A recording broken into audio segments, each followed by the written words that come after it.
பிரியமான அன்பு சகோதர சகோதரிகளே, ஆண்டவராகிய இயேசு கிறிஸ்து நாமத்தாலே நன்றிகளும் சோத்திரங்களும் மேலெடுக்கிறோம். கர்த்தர் உங்களை மேலும் மேலும் ஆசீர்வதித்து பெருக செய்வார் என்று விசுவாசிக்கிறோம். எங்கள் வாழ்க்கையில் சில நிறைய காரியங்கள் நடக்கப்படும் போதெல்லாம் வேதத்தில் உள்ளதை போலவே இருக்கும். நம்முடைய ரொம்ப காலமாக கிறிஸ்துக்குள் வாழுகிற ஜனங்கள் அநேகர் உண்டு. அதாவது பிறந்த காலத்திலிருந்து கிறிஸ்துக்குள்ளே அப்படியே தொடர்ந்து பயணிப்பாங்க. பல தவறுகள் பண்ணுவாங்க. அதை மறைத்து ஒழித்து வைத்து மறுபடியும் அவங்க என்ன பண்ணுவாங்க, இயேசு கிறிஸ்து பற்றி நிறைய காரியத்தை சொல்லுவாங்க. அநேகரை காண முடியாது. நான் சிலர்லாம் ஏங்க குடிக்கிறீங்கன்னு கேட்டேன். ஒரு சில ஆண்டுகளுக்கு முன்பாக, ஒரு 15-18 ஆண்டுகளுக்கு முன்பாக நான் சென்னையில் இருக்கிற என்னுடைய பாபி ஷாப்பில் தான் நாங்கள் எல்லோரும் உட்காருவோம்.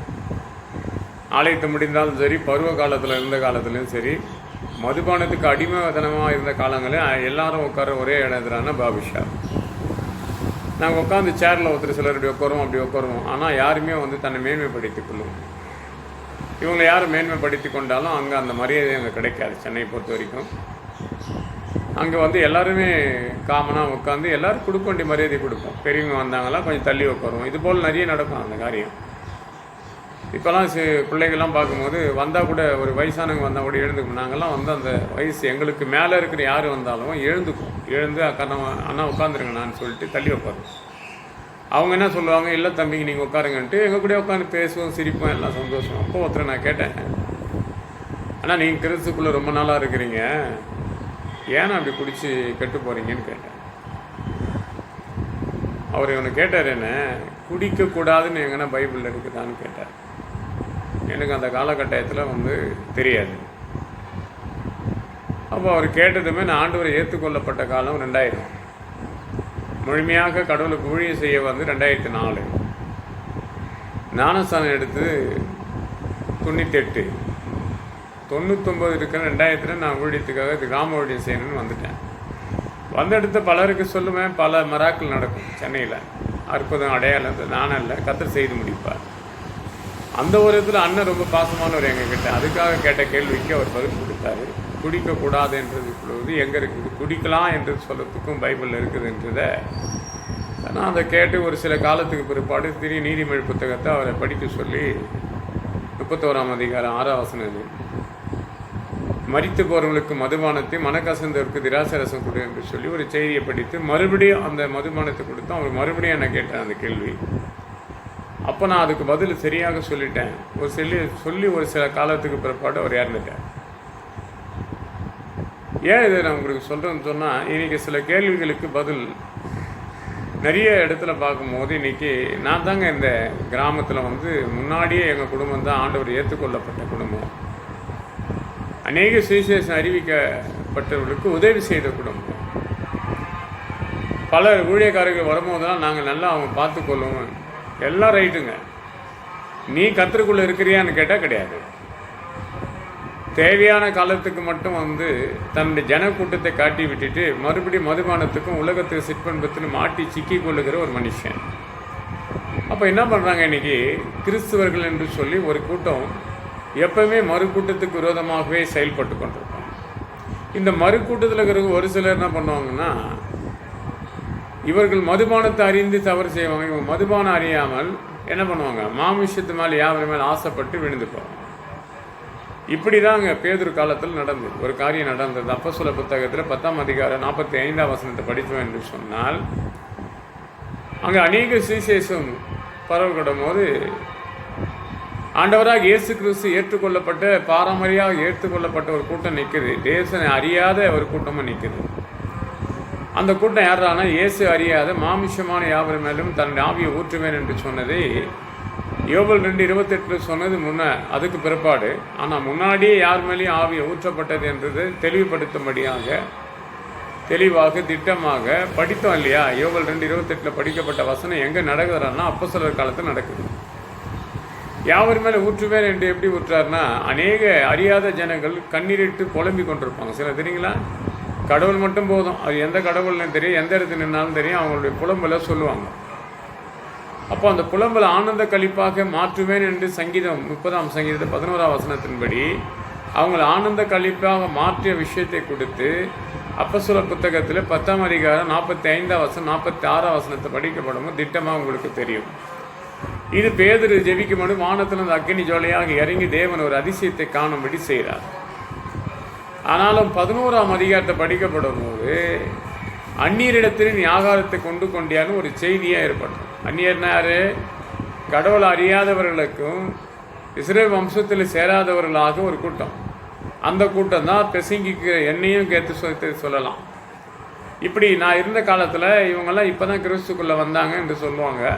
ஆனால் இப்படி சொன்னவங்களை காட்டி எனக்கு 27 ஆண்டுகளாக கர்த்தர் என்னை நடத்தி கொண்டு வர.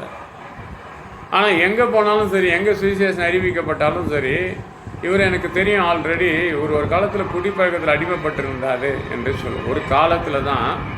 அதுக்கப்புறம் தேவனிடத்தில் நம்ம கடந்து பயணிக்கப்படும் போது நமக்கு அவர் அதிசயத்தை கர்த்தர் செய்யக்கூடியதாக செய்வார். அப்போ அந்த அதிசயம் எப்படிப்பட்டதுன்னா பல நன்மையை செய்யக்கூடியதாக இருக்கும், அடையாளம் செய்யக்கூடியதாக இருக்கும், அற்புதம் செய்யக்கூடியதாக இருக்கும். அப்போ ஒரு கிராமத்துக்குள்ள ஒரு ஊழியத்தை துவக்கிறேன் என்று சொன்னால் அந்த ஊழியத்தை சுற்றி அந்த கிராமத்தில் சுற்றி இருக்கிற ஜனங்கள் மத்தியில் வேறு ஒருத்தர் எழும்பி நாங்கள் ஆதி கிறிஸ்தவர்கள் என்று சொல்லி தன்னுடைய பிரசங்கம் பண்ண ஆரம்பிக்க மாட்டாங்க. எப்படியெல்லாம் கெடுக்கணும் என்று சொல்லி பார்ப்பாங்க. இன்றைக்கி நிறைய காரியங்கள் பாருங்கள். நிறைய இடத்துல நிறைய விவசாயிகளை கூட எடுத்துக்கலாம். அதை நல்லா விவசாயி பார்த்து நல்லா பயிர் வச்சு நல்ல பலம் கொண்டு தினமனதாக எழும்பி கொண்டே இருப்பார். வேறு ஒருத்தர் கடந்து வருவார். நான் தானே இதை பண்ணேன், அதுலேருந்து இதை நான் நடத்தி கொண்டு இருந்தேன். இப்படி நம்ம வாழ்க்கையில் என்ன நடந்தாலும் யாரோ ஒருத்தர் என்ன பண்ணுவோம், தடை பண்ண அப்படி ஒரு தடை கூட சமயத்தில் நடந்தது. ஏதோ நல்லதை நினச்சி எல்லா காரியத்தையும் துவக்கி முடிக்கப்படும் போது அடுத்த காரியம் ஒரு செய்தி வருது, இல்லை தாமதிக்குது என்று சொல்லும்போது இதுக்கும் ஒரு காரணங்கள் இருக்கும். காரணம்னு சொல்லுங்களேன். அவங்க நினைக்கிறாங்க நம்மளை நிமித்தமாக ஏதோ ஒரு தப்பு நடக்குது. அப்படி கிடையாதுங்க. சில இடத்துல ஜெபிக்கப்படும் போது மனுஷனுடைய அந்தகாக பாவ சிந்தனைகள் வெளிப்படும் போது இங்கே எதுவுமே பண்ண முடியாதுன்னு விலைக்கு போயிடும். சிலர் எல்லாம் தெரிஞ்சும் தெரியாத போல் இருப்பாங்க. எல்லாம் தெரிஞ்சும் தெரியாத போல் இருப்பாங்க. அவங்க வீட்டில் சில காரியங்கள் எடுத்த காரியத்தை துவக்க முடியும். பேதுரு எப்படின்னா எல்லாம் தெரிஞ்ச காரியத்தை மறைச்சி வைக்கல, ஒழித்து வைக்கல. ஓப்பனிங்கில் ஒரு வானத்தை நோக்கி கத்தரிடத்தில் மன்றாட்டை கேட்டு கத்தர் மேலேருந்து அக்கினி இறங்கப்படும் போது அவங்க மேலே யாரும் இறங்க நிமித்தமாக அந்த இஸ்ரவேல் மக்களுக்கு ஒரு போராமை உண்டு. இல்லை நீ அந்த ஜாதியோடு சாப்பிட்டியான்னு கூட அப்போஸ்தலர் 11ஆம் அதிகாரம் 2ஆம் வசனத்தில் படிப்போம். இப்படி பார்க்குற அன்பு சகோதர சகோதரிகளை, நீ ஆதி கிறிஸ்துவராக இருக்கலாம், நீ பாதியில் வந்து கிறிஸ்துவராக இருக்கலாம். ஆனால் செய்கிற ஊழியங்கள் சரியாக இருந்தால் நேர்த்தியாக கர்த்தர் ஒன்று வைத்துவார். எனக்கு நிறைய விஷயத்தை வந்து ஜாதி வேறுபட்டு பார்க்குறாங்க. நான் பல இடங்களில் ஜெபித்து கொண்டு இருந்தாலும் பிரசங்கித்து கொண்டு இருந்தாலும் என்னுடைய பிரசங்கத்தில் நான் மாறவே மாட்டேன். அப்படியே கண்டினியூ பண்ணி போய்க்கினே இருப்பேன். மற்றவங்களுக்கு கொடுத்து எனக்கு அந்த செய்தி வரதுனால எந்த ஒரு பிரயோஜனம் இருக்குதான்னு கேட்டால் எந்த பிரயோஜனம் கிடையாது. கர்த்தரிடத்திலிருந்து எனக்கு வர செய்தி நல்லதாக இருக்கும். தேவன் ஒரு காரியத்தை எனக்கு வெளிப்பட்டான்னு சொன்னால் அந்த காரியத்துக்கு மனுஷன் தந்திரமாக திருப்பப்படும், மாற்றம் அடைந்தது போல் இருக்கும். ஆனால் கர்த்தர் அப்படிப்பட்டவர் கிடையாது. அவர் எந்த காரியத்தை துவக்கிறாரோ அது செய்யக்கூடிய காரியங்கள் தெரிவிக்கிற வரைக்கும் எத்தனை காரியத்தை முன்வைத்தாலும் அதை தடைப்படுத்தி கொண்டே வருவார். ஏன்னா நானே வழியும் சத்தியம் ஜீவனமாக இருக்குன்ட்டு யோவான் புத்தகத்தில் 14ஆம் அதிகாரம் 6ஆம் வசனத்தை படிக்கிறோம். அவர் வழியும் சத்தியமாக ஜீவனாக இருக்கிற அந்த தேவனிடத்தில் நம்ம அர்ப்பணிப்போமே. தேவனுடைய ராஜ்யத்தையும் அது நீதியை தேடுங்க, அதுக்கப்புறம் இவைகள் கொடுக்கப்படும் என்று தேடுகின்றவர்களுக்கு கொடுக்க நினைக்கிற தேவன் அந்த கொடுக்கப்படும் அதுக்கு தடையாக யாரெல்லாம் வரார்களோ அதை தகர்த்து போட்டு கொண்டே இருப்பார். பார்க்குற அன்பு சகோதர சகோதரிகளே, எத்தனை செய்திகள் நீங்கள் கேட்டுக்கொண்டிருக்கலாம். எதே மன குழப்பமாக சஞ்சலப்பட்டு கொண்டு உங்களுக்குள்ள அபிஷேகத்தை இழந்துடாதீங்க. ஆண்டவர் உங்களை அழைத்த அழைப்பை இழந்துடாதீங்க. இன்றைக்கி நிறைய போதகர் பல காரியங்கள் பேசி கொண்டே இருக்கிறாங்க. இன்றைக்கி அரசியல் ரீதியாக பல இடத்துல போய் கொண்டிருக்குது. இது எங்களுக்கு முக்கியமானு கேட்டால் அது எனக்கு சம்மந்தமில்லாத ஒரு விஷயம். அழைத்த அழைப்பின்படியாக தேவன் உயர்த்துவார். நல்லா பாருங்கள், யோவானை வந்து ராஜாவாக்க முடியுமே தவிர, நல்லா பாருங்கள், நிறைய விஷயங்கள் இருக்கும். இப்போ யோவானுடைய காரியங்களை கொடுத்து பார்க்கும்போது, பேதுருடைய காரியத்தை கொடுத்து பார்க்கப்படும் போது எல்லாமே பார்த்தீங்கன்னா சில விஷயங்களில் மாறிக்கொண்டே வரும். ஆனால் யார் நினைத்து தேவனை வழிபடுகிறார் என்று சொன்னால் சாமுவேலை கொண்டு, ஏலியை கொண்டு. இந்த ஊழியத்தில் எத்தனை தடைகள் இருப்போம். ஏலியை கொண்டு வந்த பிரச்சனை பிள்ளைகள் நிமித்தமாக, சாமுவேலை பற்றி வந்த பிரச்சனையும் பிள்ளைகள் நிமித்தமாக. அப்போ கடவுளிடத்தில் பார்த்தா ஊழியக்காரர்களுக்கு பல தடைகளை கொண்டு தான் வருவான். ஜெபிக்கிற அன்பு சகோதர சகோதரிகளை, என்னடா நம்ம இவ்வளோ அழகு பண்ணோம் ஆனாலும் இது தடை ஏற்பட்டு நினைக்காதீங்க. நீ எங்கே விழுந்து போகாதபடி தேவனுடைய கரம் உன்னை தாங்கி கொண்டே இருக்கும்படி எத்தனையோ காரியங்களை பார்ப்போம். சங்கீதம் 118:13 வாசித்து பாருங்க. விழும்படி இந்த பிசாசு தள்ள பார்ப்பான், தேவன் உதவி செய்வார். எந்த காரியத்தை தோல்வி அடைந்துன்னு மட்டும் நினைக்காதீங்க. இன்னும் ஜபத்தில் எடுத்து உங்களை பயன்படுத்தபடி தேவன் பார்க்குறார். அப்படி ஒரு வசனத்தை மட்டும் படிக்கிறேன். எவ்வளோ 10 நிமிடம் ஆகிப்போச்சு. எரோமியா தீர்க்க புத்தகத்தில் ரொம்ப அழகாக இருக்கும். 32ஆம் அதிகாரம் 27ஆம் வசனத்தை வாசிக்கிற மாதிரி ரொம்ப நல்லா இருக்கும். பெஸ்ட்டு வசனம். அவரால் செய்யக்கூடாத காரியம் உண்டோ என்னவார் ஆண்டவர். ஆண்டவரால் செய்யக்கூடாத காரியங்கள் உண்டோன்னு நம்மளை கேட்கும்போது நம்ம பதில் சொல்லுவோம். இது பாருங்க, இதோ நான் மாமிஷமல் யாவருமேலும் தேவனாய் கர்த்தர், என்னால் செய்யக்கூடாத அதிசயமான காரியம் உண்டோ? அவரால் நிச்சயமா முடியும். எரோமியா தீர்க்க புத்தகத்தை திட்டவட்டமாக அழகாக சொல்வார். யோசனையில் பெரியவர். 19ஆம் வசனம் படிக்கப்படும். அந்த யோசனையில் பெரியவராக இருக்கிறாரு. அந்த யோசனைகளை நம்ம தடுமாறும். சிலர் மனுஷன் சொல்ற வார்த்தையை ஒப்பு கொடுப்போம்ல, அதை நாச சுவாசம் இல்லை. மனிதன் நம்புவது விட்டு விடுது. ஒரு மனிதன் எங்ககிட்ட பேசப்படும் போது அடுத்தடுத்து நாங்கள் பேச ஆரம்பிக்கும் போது அவங்க பேச்சு தடுமாறும். அந்த தடுமுற முடியாத பதில் சொல்லவில்லைன்னு நம்மளை விட்டு விலக தான் பார்ப்பாங்களே தவிர, இல்லைங்க இது தடுமாறுந்து தப்பு தான், இல்லைங்க இந்த காரியத்துக்காக தான் நாங்கள் இதை பண்ணோம் அப்படின்னு யாராலும் ஓப்பனிங்கில் சொல்லவே மாட்டோம்.